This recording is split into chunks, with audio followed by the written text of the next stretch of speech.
Every month we're paying a new kind of bill. ChatGPT, Gemini, Claude, pick your flavor. It's convenient, that's why people pay. But why am I renting AI if I can own it?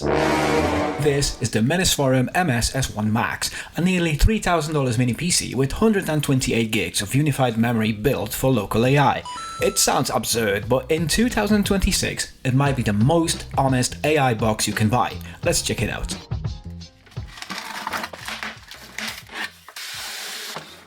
Inside the box is very straightforward. You get the MS-S1 Max itself, and the moment you lift it out, the first impression lands immediately. Minisforum didn't cheap out. This thing is dense, all aluminium, nearly 3 kilos, no plastic, no flex.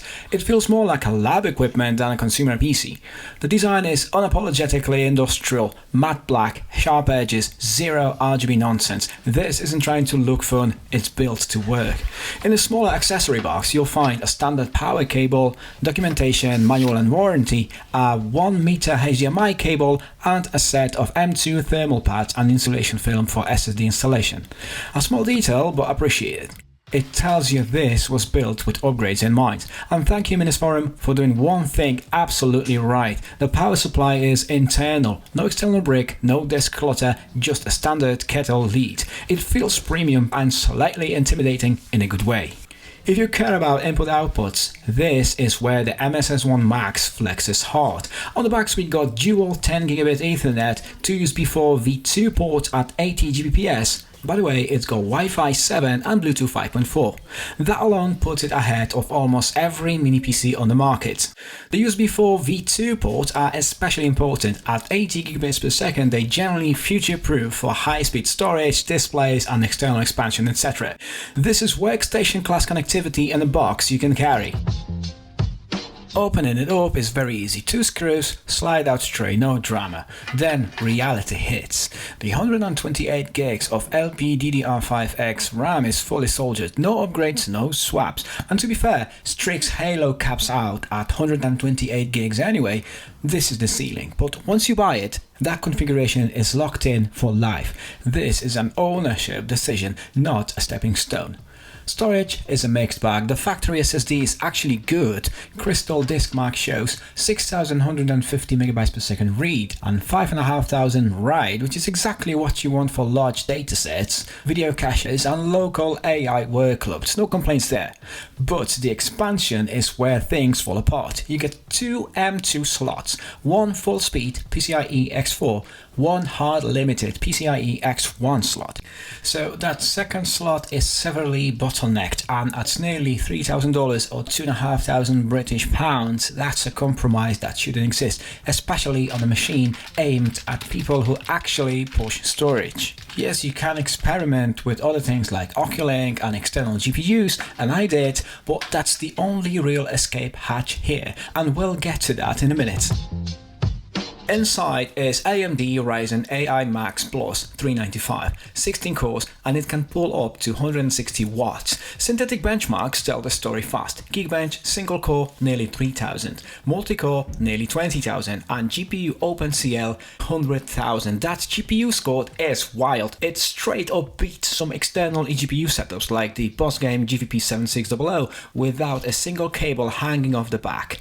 In raw CPU workloads, this thing moves. It trades blows with high-end desktop chips, and it doesn't feel strange doing it. Thermals better than expected. Under sustained CPU load, it sits around 70 degrees Celsius, controlled, stable. But once you push local AI, DeepSeek 70p, Hunyuan with video generation, you feel the shift. Fans ramp, the chassis heats up, and yes, it gets loud. Measured noise over 50 decibels at full tilt, and the case gets hot because the entire metal body is the heatsink. That's smart engineering, and also means it doubles as a space heater. Idle to moderate work, fine. Full load, you'll hear it, no debate. This is not a silent workstation. This is a compact performance box doing desktop class work. AI and creative work, this is why the MS-S1 Max exists. The unified memory architecture lets the GPU tap almost the full 128 gigs RAM pool. And that unlocks things cloud AI simply won't. I am running DeepSeek 70B locally, unfiltered. No guardrails, no policy prompts, no I can't help with that answers. And no, that doesn't mean anything shady. I'm not building bombs, I'm not hacking governments. It means freedom. I can analyze sensitive documents, for example, run my tax calculation, build private datasets, all without my data leaving the machine and without it being logged, trained on or monetized by someone else. That alone is a huge shift. And creative work, same story. My son's been testing local music generation. No content locks, no platform restrictions, no licensing filters deciding what's allowed. He's literally experimenting with comfy UI and music models like it's Lego.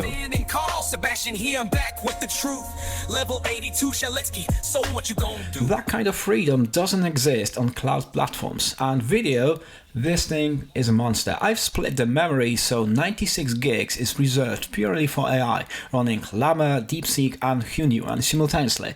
That's not theory, that's happening. Fine-tuning video models locally, iterating without queues, without credits, without come back tomorrow.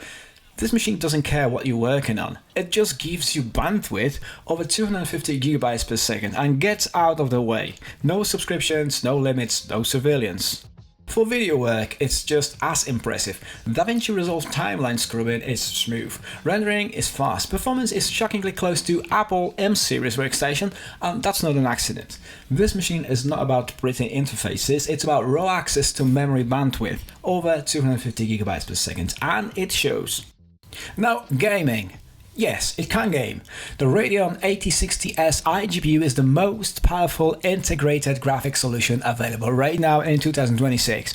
At 1080p and even 2K with FSR3, most AAA games are playable. Frame generation pushes things even further. But let's be brutally honest. This is a nearly $3,000 machine. For gaming alone, it makes 0 sense. You could build a desktop with an RTX 4080 that obliterates this thing. But yes, you can add an eGPU, yes it works, but once you start stacking external GPUs, docks and power supplies, you completely missed the point and blown past the price of a proper gaming tower. So yes, with an RTX 5080 attached, it absolutely flies. 2K, ultra settings, heavy titles, no problem. Benchmarks explode, it's impressive, but now you're running a 16 gigs gaming GPU next to a 128 gigs AI workstation and paying luxury car money to do what a normal gaming tower does better. It proves a point. It doesn't justify the setup. This is not a gaming PC. Gaming is a bonus, not the mission. Now, final verdict. So the MS-S1 Max makes no sense for most people. It's too expensive for casual users, too compromised for gamers, and wildly overkill if all you do is chat with an AI a few times a week. But that's missing the point. This isn't trying to replace ChatGPT or Gemini. I still use them. This is about owning the stack. Local AI models, private data, no subscriptions, and the freedom to experiment without limits or meters running in the background.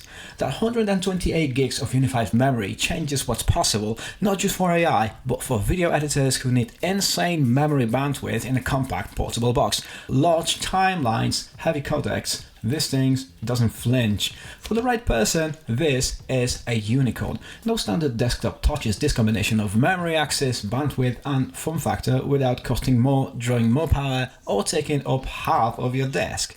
If you know exactly why you need this machine, it's phenomenal. If you don't, it's unnecessary, full stop. Now, is owning AI and this kind of memory bandwidth worth the trade-offs? Hit me in the comments. And while you're here, don't forget to subscribe. I know you want to. Family Pop TV.